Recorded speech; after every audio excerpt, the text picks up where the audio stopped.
sobre essa possível aplicação da lei da reciprocidade por parte do governo brasileiro. E agora a gente conversa com o doutor em Direito e Ciências Políticas pela Universidade de Sorbonne e sócio fundador do escritório Roveda e Marcelino, Jorge Marcelino, vai bater um papo com a gente para poder esclarecer para você que está nos acompanhando. Primeiro de tudo, doutor, boa tarde, e gostaria de saber do senhor, a aplicação dessa lei, ela é possível? É um caminho que o Brasil tem que tomar? Qual é a sua avaliação? A aplicação dessa lei, ela é um caminho possível e um caminho que não deve ser descartado nesse momento. Na verdade, o governo brasileiro, ele já iniciou duas medidas que são bastante convenientes e interessantes, que é a negociação diplomática, seja para suspender ou eliminar essa tarifa, ou o acréscimo de produtos na lista de exceções, o que também pode tirar um pouco da pressão do mercado brasileiro. Mas o governo também já iniciou formalmente os procedimentos previstos na lei de reciprocidade, que envolvem uma consulta pública, a análise aprofundada dos efeitos dessa sobretaxa e, eventualmente, as retaliações.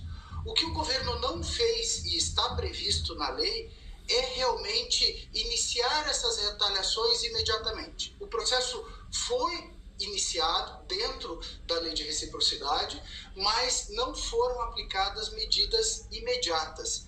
Isso é interessante porque dá aos negociadores brasileiros uma carta na manga, um fator de pressão para que eles possam realmente tentar aliviar essa pressão que essa sobretaxa vai trazer ao mercado brasileiro. Doutor, a gente olha, para a lei de reciprocidade, para quem está em casa nos entender, seria a taxação dos produtos americanos que entram no Brasil, basicamente isso. Os Estados Unidos taxam os nossos produtos e a gente faria a taxação desses produtos. Mas a gente tem uma balança deficitária com os Estados Unidos, A gente exporta muito mais do que importa. Para aplicar essa lei, vai ser preciso pesar o impacto que isso teria, se realmente faria sentido ou se só o Brasil sofreria com a aplicação dessa lei. Acho que isso também é uma coisa que está na balança nesse momento.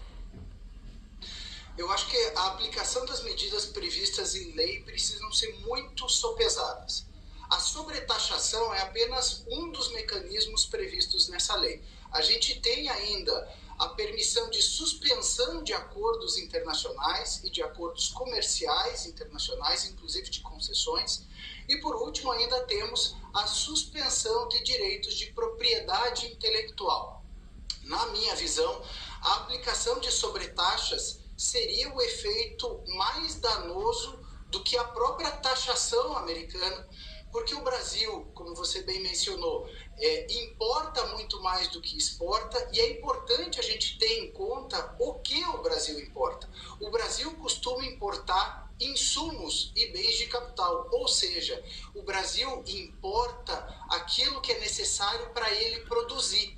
Se eu começo a encarecer esses bens de capital, esses insumos que o Brasil importa, eu naturalmente vou aumentar os preços do produto final dentro do Brasil e isso pode gerar uma pressão inflacionária.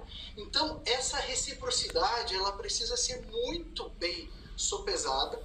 Então, por exemplo, se eu vou sobretaxar máquinas, equipamentos e motores, só a Embraer pretende importar 21 bilhões em equipamentos dos Estados Unidos, o que encareceria.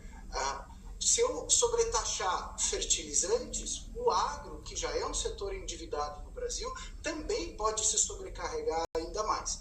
Então, na minha visão, a lei oferece mais do que um mecanismo para a gente retalhar essa sobretaxação, e taxar os produtos americanos não seria o melhor caminho. A gente tem outros caminhos que, inclusive, no passado já foram autorizados pela OMC, que foi a suspensão de patentes e registros de propriedade intelectual, que pode ser um mecanismo muito mais cirúrgico e que afete o mercado brasileiro de uma forma muito menos gravosa. Doutor, eu queria colocar um outro ingrediente, A gente está em ano eleitoral e isso sem dúvida pesa quando a gente está falando desse tipo de negociação. Queria que o doutor colocasse para a gente, primeiro, essa posição do presidente Hugo Motta de apoiar o uso da lei da reciprocidade é um movimento importante para legitimar, também ajudar nessas negociações que o governo vem conduzindo? E segundo, qual vai ser o peso da balança eleitoral nessas negociações que estão sendo ainda realizadas, mesmo com a taxação já aplicada?